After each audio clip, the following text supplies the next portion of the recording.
I told you not to cause any problems. Stop disrupting the pace of those around you by doing unnecessary things.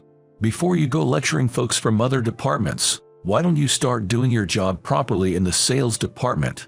It's annoying for us when you keep acting like you're the new guy. I held back the words I wanted to say to my boss, who looked visibly frustrated. And then, you know what? I wouldn't mind firing you. It doesn't make a difference whether you're here or not.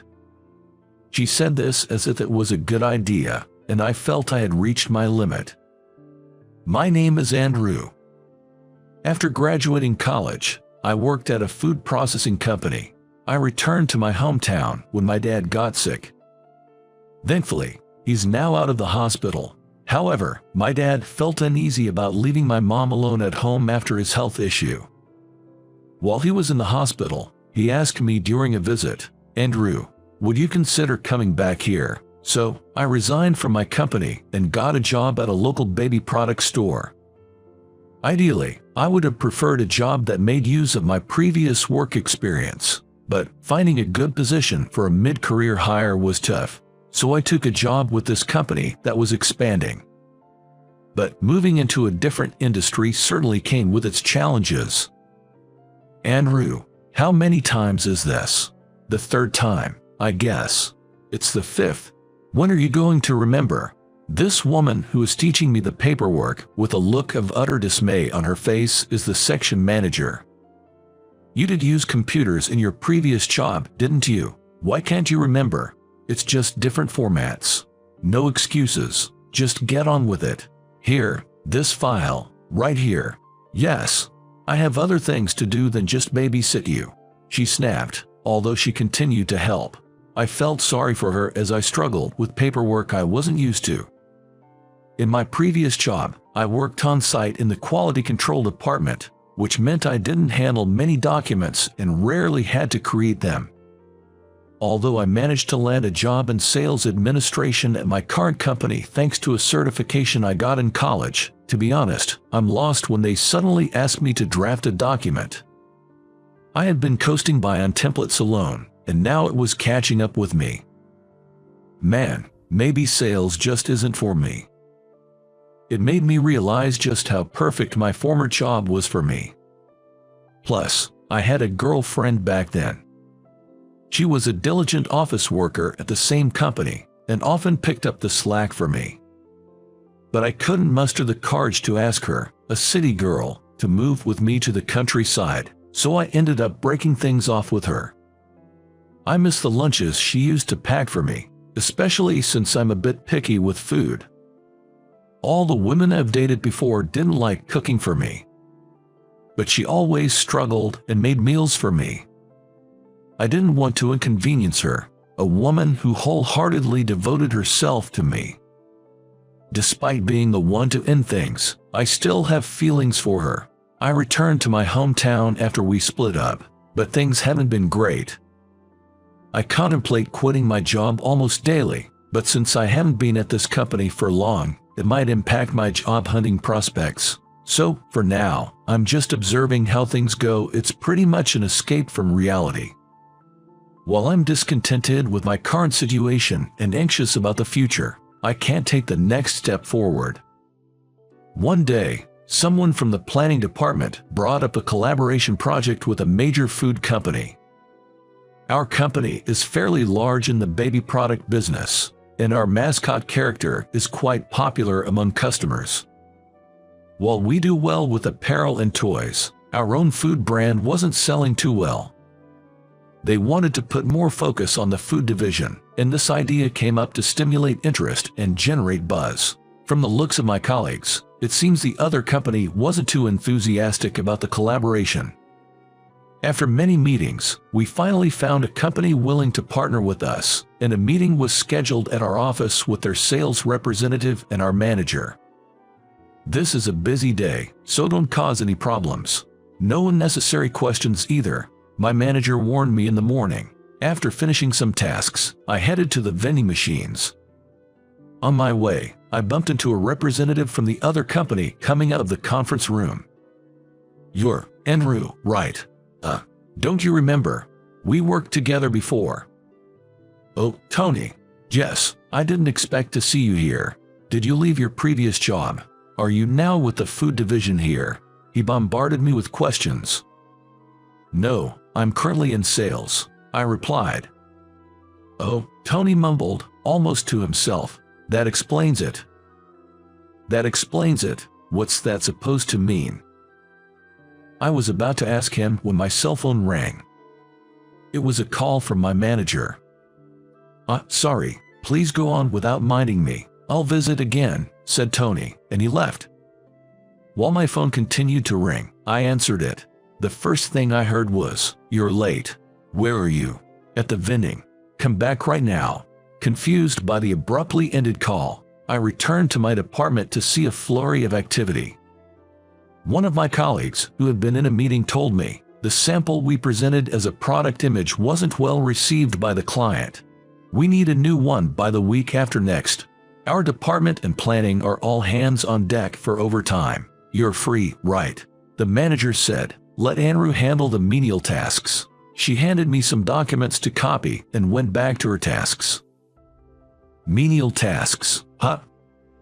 Looking around, while the feedback seemed negative, everyone had a determined spirit, thinking, "We still have a chance. Next time." I felt isolated from the group. I may be a burden, but I want to help in some way. That's what I thought.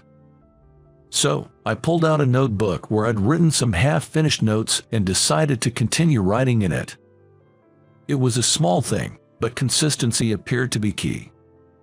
By reviewing repeatedly, I reduced my mistakes. When I finally had some free time, Mike from the planning department gave me some leftover baby food samples. "I'm confident about this one," he said, and I eagerly tasted the carrot puree. And instantly, "This is awful," I unintentionally blurted out. "Well, it's baby food. It's not supposed to taste that great to adults," someone chuckled. "No, this is really not good. It's bitter, and although I can taste the carrot, the broth flavor is overpowering.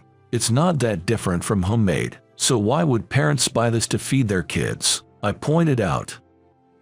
While I was just trying to be honest, it seemed that I had overstepped, given I wasn't directly involved in the project. "Andrew, you worked in a food company before, right? But you've never dealt with baby food, have you?"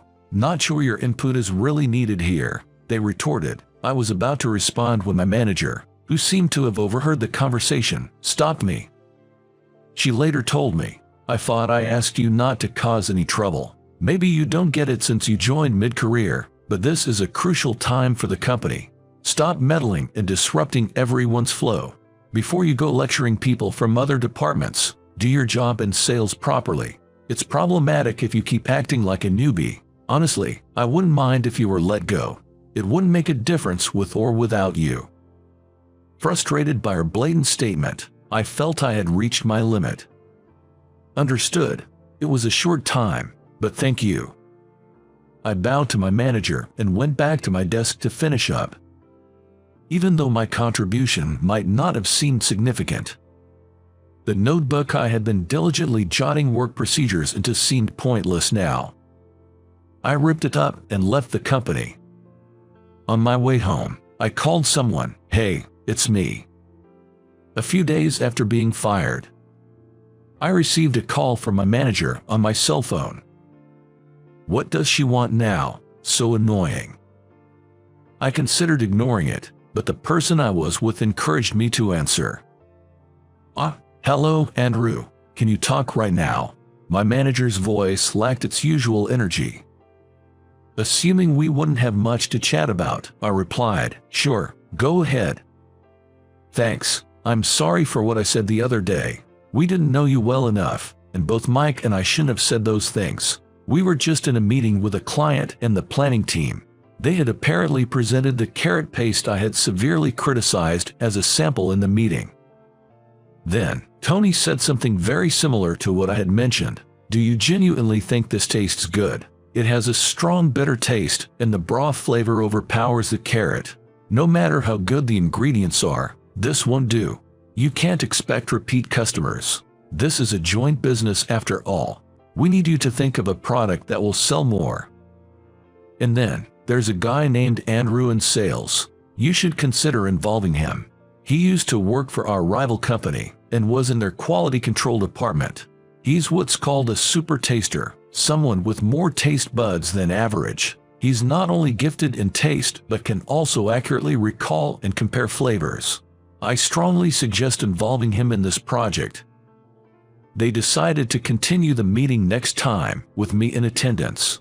Apparently, it wasn't the right mood to say, "Andrew was just fired a few days ago. Please come back. Without you, they won't agree to the main contract. You know our sales projection for this project, right? Food and merchandise combined, it's $5 million. The CEO even said, if this project fails, we'll withdraw from baby food production. So please," my manager pleaded. Ignoring her pleas, I told him, "That's so. It's none of my business anymore since I've been fired. I wanted to thank you, manager, for giving me the chance to step away from such a narrow-minded workplace where we couldn't even exchange opinions between departments. Thanks to you, I've come to terms with my feelings. Good luck with the project." I hung up while she was still talking on the other end. "Is everything okay now?" Megan asked, while driving. The day I was fired, on an impulse, I called my ex-girlfriend, Megan. I had reached my limit. I just want to hear her voice. In that moment, the word patience did not exist in my vocabulary. "Andrew." Hearing Megan's voice for the first time in months, I felt deflated. "Megan, I'm going to ask you something really selfish. Please, let's get back together." After a long silence, she responded, "If you let me slap you twice, counting the one from when we broke up, then sure." Thanks to that, my face was swollen today. Looking at my reflection in the car mirror, I asked, "Do you think it's okay to greet people with this face, just as the car stopped at a red light? Considering it's our old place, you look so handsome that they might even feel sympathetic. It's just perfect." Megan, pouting like a child. She has always been my savior, forgiving me no matter how much I hurt her. Apparently, Andrew got fired, Megan had told my previous company. The HR manager contacted me right away, asking, "Would you like to come back?" My replacement hadn't been decided yet, and the remaining team was struggling. Torn between decisions, my mother said, "It's nice to know your dad and you are happy, but it's important to do what you love. I hope you do what you won't regret." With her words, I decided to rejoin. Still, I feel uneasy about living away from my parents, so I think I'll consult with them when buying a house. I need to earn a lot for that. "Welcome back, isn't it too soon?" my colleague Ken joked. But I, donning my pristine work uniform, felt it fit perfectly and replied, "No, I think I realized it too late." That previous project did end up getting canceled, and the company withdrew from baby food production. Meanwhile, my company ventured into baby food production. I attended the product development meetings as a representative of the quality control department. The environment in which opinions can be exchanged regardless of faction is a meaningful one, and the products that have been launched have been well received by consumers and are selling well, and there is already talk of increasing the variety of flavors and forms to suit different uses, such as travel-sized products. Watching children enjoy the food, I feel fulfilled.